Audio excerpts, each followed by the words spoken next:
નમસ્કાર, આપ જોઈ રહ્યા છો લખતર ન્યૂઝ અપડેટ ચેનલ। તમામ સમાચાર અને અપડેટ મેળવવા માટે ચેનલને સબસ્ક્રાઇબ કરો અને બેલ આઇકન પર ક્લિક કરો જેથી તમામ સમાચાર અને અપડેટ તમને મળી રહે। લખતર ગામમાં પાણી સમિતિ દ્વારા નાખવામાં આવેલ નવી પાઇપલાઇનમાં ગંધાતું પાણી આવતા ગ્રામજનોમાં રોષ ફેલાયો। સૂત્રો પાસેથી જાણવા મળતી માહિતી વિગત મુજબ આવું પાણી છેલ્લા ઘણા સમયથી આવી રહ્યું છે। લખતર ગ્રામ પંચાયત પાણી સમિતિ દ્વારા લખતર ગામ સહિત લખતર ગામના પરા વિસ્તારમાં આશરે ₹2 કરોડના ખર્ચે નવી પાઇપલાઇન નાખી છે। આ પાઇપલાઇન પ્લાન કરતાં ઓછી ઊંડાઈ એટલે કે ખોટી રીતે નાખી હોય। અનેક જગ્યાએ વારંવાર પાઇપલાઇન લીકેજ થતાં દરરોજ કરોડો લીટર પાણીનો વેડફાટ થાય છે। ત્યારે છેલ્લા ઘણા સમયથી નવી પાણીની પાઇપલાઇનમાં ગંધાતું પાણી આવી રહ્યું છે। ત્યારે આજે પેલેસ રોડ ઉપર ગંધાતું પાણી આવી રહ્યું હતું। આ પાણી ડોલમાં ભરતા તેમાં ફીણ વળતા હતા। ત્યારે કનેક્શન ધારક દ્વારા રજૂઆત જણાવવામાં આવ્યું હતું કે સરકાર દ્વારા લોકોને સુવિધા મળે, ઘેર બેઠા શુદ્ધ પીવાનું પાણી મળે, મહિલાઓના માથા ઉપરથી પાણીના બેડાનો ભાર ઉતરે તે માટે લોકોના ટેક્સના રૂપિયામાંથી નળ સે જલ તક યોજના શરૂ કરી છે।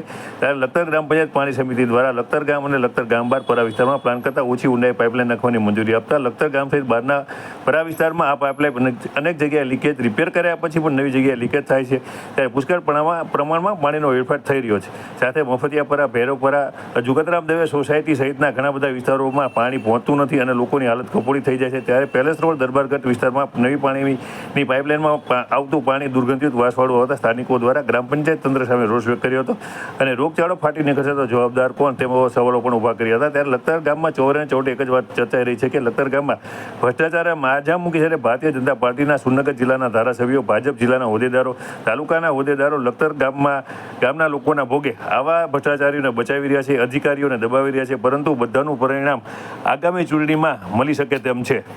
લખતર ગામની અંદર 2 કરોડના ખર્ચે વાસ્મોની પાઇપલાઇન નાખવામાં આવેલી છે, જેમાં અનેકવાર ગટરનું મિશ્રિત પાણી આવે છે।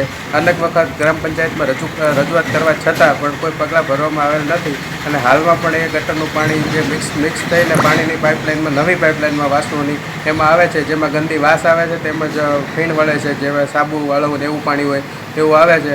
અનેક વખત રજૂઆત કરવા છતાં કોઈ પગલાં લેવામાં આવતા નથી, તો સરકાર આના ઉપર ધ્યાન દોરી અને યોગ્ય પગલાં લે તેવી નમ્ર વિનંતી, નહીંતર લખતર ગામની અંદર રોગચાળો ફાટી નીકળશે।